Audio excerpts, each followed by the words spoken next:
अस्सलाम वालेकुम वरहमतुल्लाहि वबरकातुहू। बैंक इस्लामी के दीन कनेक्ट प्रोग्राम की सीरीज़ के तहत माली मामलात और उनके अहकामात के प्रोग्राम के तहत आज हाजिर हैं और हमारे प्रोग्राम का मौजू है मामलात की अहमियत। अगर हम दीन के अहकाम पे नज़र डालें तो अल्लाह सुब्हानहू व तआला ने हमें जिन चीज़ों का मुकल्लफ़ बनाया है और जिन चीज़ों का हमें पाबंद किया है, उनमें से एक चीज़ इबादात है। इबादात का मतलब है बंदे और अल्लाह के दरमियान जो ताल्लुक़ है, उसके तहत बंदा अल्लाह के अहकाम पे अमल करते हुए उसका आगे नमाज कायम करता है, ज़कात अदा करता है, हज करता है, उम्रा करता है और वो तमाम चीज़ें जो अल्लाह ताला ने बंदगी के लिए इबादत के तौर पे शर्त रखी हैं, उनकी अदायगी करता है। और दूसरी जानिब दीन के अहकामात में बड़ी अहमियत है मामलात की। मामलात का मतलब है इंसानों के बाहमी जो लेन देन की चीज़ें हैं, आपस में पार्टनरशिप की चीज़ें हैं, सोशल रिलेशंस हैं, उनको इंसान किस तरीके से दीन के तहत मैनेज करे। तो हमारा दीन हमसे मुतालबा करता है उदखुलू फिस्सिल्मी काफ़ा, दीन में पूरे के पूरे दाखिल हों। तो जहाँ हमारी इबादात अच्छी होनी ज़रूरी है, हमारी नमाज अच्छी होनी ज़रूरी है, हमारा उम्रा सही होना ज़रूरी है, हज सही होना ज़रूरी है, ज़कात सही होनी ज़रूरी है, उसी तरीके से ज़रूरी है कि हमारे जो सोशल मामलात हैं, हमारे जो कारोबारी मामलात हैं, हमारा जो लेन देन है, वो भी दीन के अहकाम के तहत हो। हमारे लेन देन और ये जो दीगर अहकाम मामलात हैं, इनके बारे में शरीयत ने दो तरह के अहकाम दिए हैं। एक वो अहकाम है जिनका ताल्लुक़ हमारे माली मामलात के साथ है और एक वो अहकाम है जिनका ताल्लुक़ हमारे सोशल यानी मुआशरती मामलात के साथ है।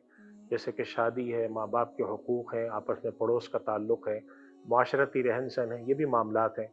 और इसी तरीके से जो माली मामलात हैं कि हम किसी के साथ लेन देन करते हैं, किसी के साथ हमारा किराएदारी का मामला है, किसी के साथ पार्टनरशिप है, किसी के साथ मुलाजमत का मामला है, इन मामलात के अंदर मामलात की सफाई, मामलात की शफाफियत और मामलात का दयानतदारी से अदा करना हमारे दीन का तकाजा है। तो नबी करीम सल्लल्लाहु अलैहि वसल्लम की तालीम है कि लोग अपने मामलात के अंदर अमानत और दयानत का ख्याल रखें। यानी जैसे मिसाल के तौर पे अल्लाह के नबी सल्लल्लाहु अलैहि वसल्लम ने फरमाया कि अगर किसी शख्स से कोई मशवरा करे, कोई एडवाइस लेने आए, तो उस शख्स को चाहिए कि वो दयानतदाराना मशवरा दे। यानी इन्नल मुस्तशार मुअतमनुन, जिससे मशवरा मांगा जा रहा है वो अमानतदार होना चाहिए। इसके दो मतलब हैं।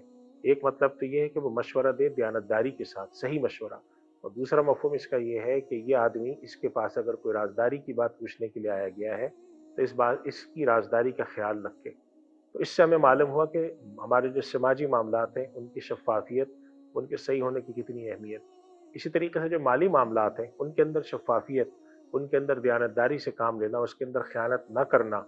कुरान करीम में अल्लाह सुब्हानहू व तआला ने एक जगह हज़रत दाऊद अलैहिस्सलाम का ज़िक्र करते हुए सूरह सौद में ये बात की तरफ इशारा किया है कि जो लोग आपस में पार्टनरशिप्स करते हैं, मुश्तरका काम करते हैं, उसके अंदर लोग आम तौर पे गड़बड़ कर जाते हैं। व इन्न कसीरम मिनल खुलताई लयबग़ी बादुहुम अला बाद। और साथ-साथ अल्लाह ताला ने ये भी फरमाया कि इल्लल्लज़ीना आमनू व अमिलुस्सालिहाति व क़लीलुम माहुम, कि जो पार्टनर्स होते हैं, शराकतदार होते हैं, ये आम तौर पे एक दूसरे के साथ ज़्यादती कर जाते हैं। अलबत्ता इनमें कुछ लोग ऐसे हैं जो कि बहुत सही रहते हैं, मगर ये लोग कम हैं। नबी करीम सल्लल्लाहु अलैहि वसल्लम ने क़यामत की निशानी में से एक निशानी बताई है कि लोगों में से दयानतदारी उठ जाएगी। दयानतदारी उठने का मफ़हूम ये है कि लोग आपस के लेन-देन के अंदर, चाहे वो तिजारत हो, चाहे वो आपस की शराकतदारी हो, चाहे वो किराएदारी हो, मुलाज़मत का मामला हो, इसके अंदर एक दूसरे के खैर-ख्वाही नहीं करेंगे, एक दूसरे के साथ ख़यानत से काम लेंगे। हमारे पास ये सवाल अक्सर आ रहा होता है कि किसी साहब ने किसी को अपना वकील मुक़र्रर किया कि जाके मेरे लिए बाज़ार से कुछ ख़रीद के ले आओ, तो जो शख़्स दूसरे के लिए ख़रीदारी करने जा रहा होता है, वो जाकर उसको ख़रीदारी करते वक़्त जो असल कीमत है उससे बढ़ाकर बताता है, कुछ अपने लिए छुपा के रखता है।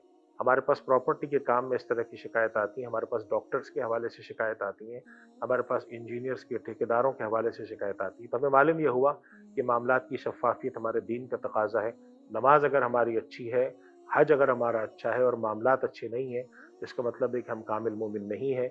हमें कोशिश करनी चाहिए कि हम कामिल मोमिन हों, हमारी इबादात भी दुरुस्त हों, हमारे मामलात भी दुरुस्त हों।